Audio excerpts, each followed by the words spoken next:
Hello friends, Radhe Radhe. कैसे हो आप? आई हो बच्चे होंगे, मैं भी अच्छी हूँ। माता रानी की कृपा बनी रहे। तो आज का टॉपिक क्या है कि अगर आप होम बुटीक चलाती हैं तो कुछ बातें हैं जो मैं आपको बताना चाहती हूँ। चार पांच बातें हैं। तो सबसे पहले आपको क्या करना है कि सबसे पहले आपको काम अच्छे से देना है।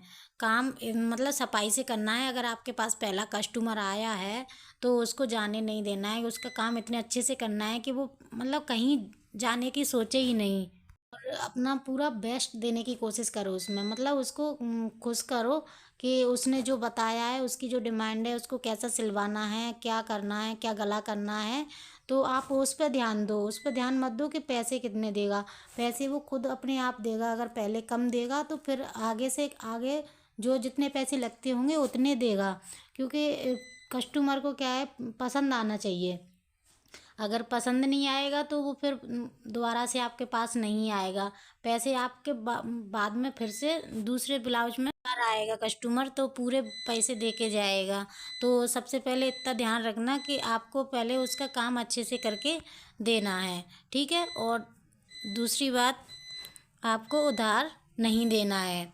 मतलब अगर आपने उधार दे दिए ना, कि मतलब जैसे कि ब्लाउज अभी दे दो, हम अगले बार ब्लाउज लेके आएंगे तो उनके पैसे और इसके पैसे साथ में दे जाएंगे।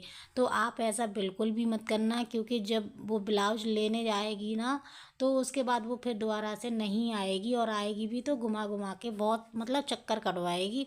अपने ही पैसे आपको भीख सी मांगनी पड़ेगी। तो इसलिए आप उसको मतलब ब्लाउज मत दो। उसका जो भी कपड़ा आप सिलते हो उसको मत दो।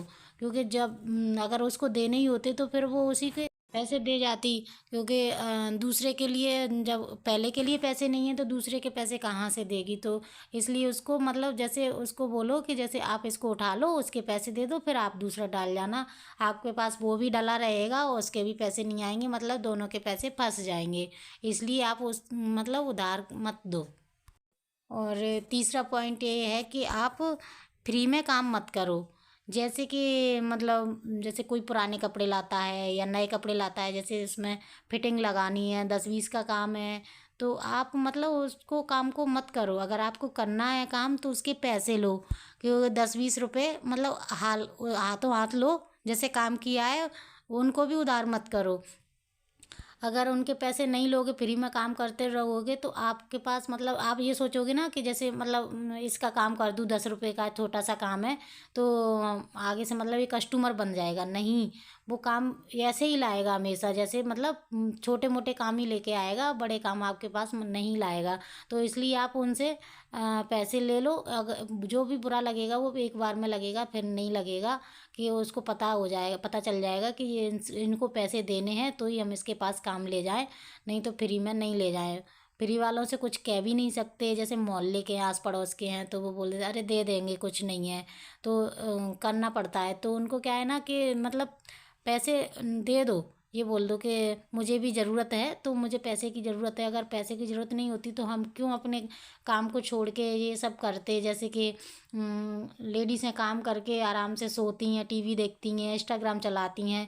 फिर हम क्यों इसमें दिन में लगे हुए हैं, बच्चों को स्कूल छोड़ के, मतलब सारा काम करके जल्दी उठ के। हम भी तो कुछ करने के लिए ही तो कर रहे हैं ये मेहनत।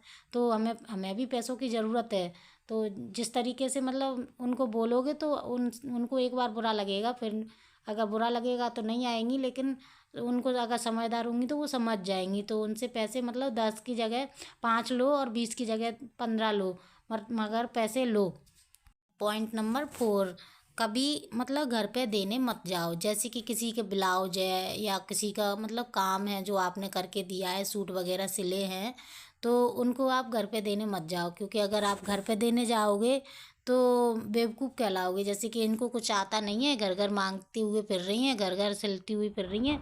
तो आपकी वैल्यू मतलब कम होती है। अगर जिसको सिलवाना है या कुछ काम कराना है तो वो खुद ही दे के जाएगा आपके पास और लेके भी जाएगा। अगर आप जितनी देर में आप देने जाओगे उतनी देर में तो आप एक और काम कर लोगे, और वैल्यू भी कम होती है। तो इससे अच्छा है कि आप उनको घर पे देने मत जाओ।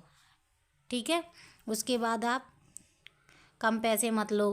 क्योंकि कम पैसे लोगे ना तो जैसे आप सोचते हो ना कि जैसे अभी हमने कम पैसे ले लिए और क्या बोलते हैं, आगे से मतलब कस्टमर बन जाएगा तो हम अच्छे से पैसे लेने लगेंगे। नहीं, ऐसा नहीं होगा। अगर आप कम पैसे लोगे तो आपकी वैल्यू भी उतनी ही रहेगी। अगर आपको काम अच्छे से आता है, मैंने पहले भी बोला था, अगर आपको काम अच्छे से आता है तो आप मतलब कम पैसे मत लो, पैसे उतने ही लो जितने लगते हैं। जिसको सिलवाना होगा वो खुद ब खुद आपके पास आएगा। रेट मत गिराओ, और रेट गिराओगे तो आपका ही नुकसान होगा। जितनी सिलाई लगती है उतनी लो, तो जिसको सिलवाने होंगे वो खुद आएगा सिलवाने। ना ज़्यादा भी मत लो और कम भी मत लो, क्योंकि कम लोगे तो फिर वहीं पे रह जाओगे। आप काम अच्छा करके दो, काम पे ध्यान दो, पैसे और कस्टमर दोनों आएंगे भागे भागे आपके पास। ठीक है। तो और अर्जेंट में काम मत करो, मतलब अर्जेंट में आप कपड़े कभी मत सिलो। अगर आपको अर्जेंट में कपड़े सिलने हैं तो उसके 50 रुपये एक्स्ट्रा, जैसे जो भी लगता है आपको अर्जेंट में, जैसे कि उसको 1 घंटे में चाहिए तो आप जो उस हिसाब से पैसे रख दो, और 1 दिन में चाहिए तो उस हिसाब से पैसे रख दो। और जैसे नॉर्मल सिलते हैं 8 दिन में, 4 दिन में, 6 दिन में, तो वो उसकी रेट अलग रहती है। जैसे आपने 1 दिन में मांगा है तो उसके 50 रुपये एक्स्ट्रा बढ़ा दो। और अगर जैसे उसने 1 घंटे में मांगा है तो 100 रुपये बढ़ा दो। जैसे आपके ब्लाउज के लग रहे हैं 150 रुपये, तो आप उसके कर दो 250 रुपये।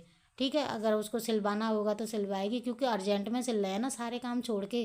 तो सबसे पहले तो आप अर्जेंट में सिलो ही मत, क्योंकि अर्जेंट वाला काम करने से काम भी ख़राब होता है। और करके दो ना तो पैसे ज़्यादा लो, क्योंकि हम भी तो जो पहले कस्टमर डाल के गया है उसका काम छोड़ के कर रहे हैं। बहुत से लोग बोलते हैं रात में सिल दो, दिन में मतलब सुबह दे देना। तो आप ऐसा मत करो, क्योंकि सुबह दोगे, आपको रात में सिलोगे तो वो भी तो हमारे लिए परेशानी है कि हम अपने काम को छोड़ के नींद को ख़राब करके आपका सिलेंगे तो कुछ तो मिलेगा, तभी तो हम सिलेंगे। तो इसलिए आप पैसे बढ़ा के लो, तो अर्जेंट में काम करो। तो ये तो हो गई कस्टमर की बात। अब एक और बात जो मैं आपको अपनी बताना चाहती हूँ कि आपको मैं क्या करती हूँ और आपको क्या करना चाहिए। तो जैसे कि आपको ब्लाउज आते हैं और मतलब सारी सिलाई आती है, आपको लगता है कि हमें परफेक्ट आते हैं, फिर भी आपको क्या करना है कि जैसे हमने कस्टमर का काम किया और हमारे पास टाइम बचा है, तो आपको क्या करना है कि आपको खुद को मतलब जो हमें, जैसे हमें कुछ नया सीखना है तो आपको वो सीखना है जो जो आपको नहीं आता है, या फिर आता है तो उसकी प्रैक्टिस करनी है। जो घर पे सिलती हैं ना ब्लाउज, जो मतलब होम बुटीक वाले हैं, वो परफेक्ट नहीं है, क्योंकि फैशन के दौर में आजकल इतना आगे बढ़ चुका है कि मतलब कुछ नया ही आता रहता है ट्रेंड में।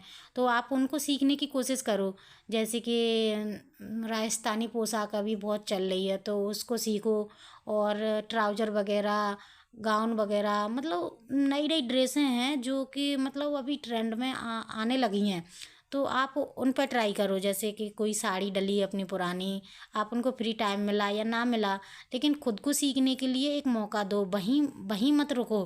क्योंकि अगर आपने ब्लाउज सिल लिए और ब्लाउज सीख लिए तो आप ब्लाउज सिलती रहोगी, नए नए डिजाइन के सिलोगी, ये माना मैंने।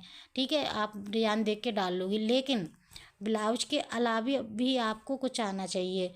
तो आप धीरे धीरे अगर एक साथ सीखोगे, जैसे किसी ने बोला हमारा लोवर सिल दो, तो आप मतलब सिल दोगे लोवर तो सिल जाएगा आराम से। और फिर किसी ने बोला कि हमारा ना पैंट सिल दो, जो कि अभी चल रहा है ना, पैंट सिल दो तो जेब वाला, तो फिर आप क्या करोगे, आप सोचोगे ना। और उसको सिलने के लिए आपको पहले मतलब मोबाइल में भी यूट्यूब पर बहुत सारी वीडियो देखनी पड़ेंगी, उसके बाद जाके आपको मतलब उसे समझ में आएगा, तब उसको सिलोगे। तो इससे अच्छा है कि आप पहले एक एक करके उनको सीख लो। जैसे लिस्ट बना लो कि हमें ये सीखना है, तो जैसे एक कंप्लीट हो गया तो दूसरे का शुरू कर दो, उसके बाद आपको कोई प्रॉब्लम नहीं होगी। तो आज की वीडियो में इतना ही, और नेक्स्ट वीडियो में मैं आपको बताऊंगी। अगर इनसे आपको कुछ सीखने को मिलता है तो आप मुझे कमेंट में ज़रूर बताना। मैंने आपको पूरी कोशिश की है समझाने की। Thank you.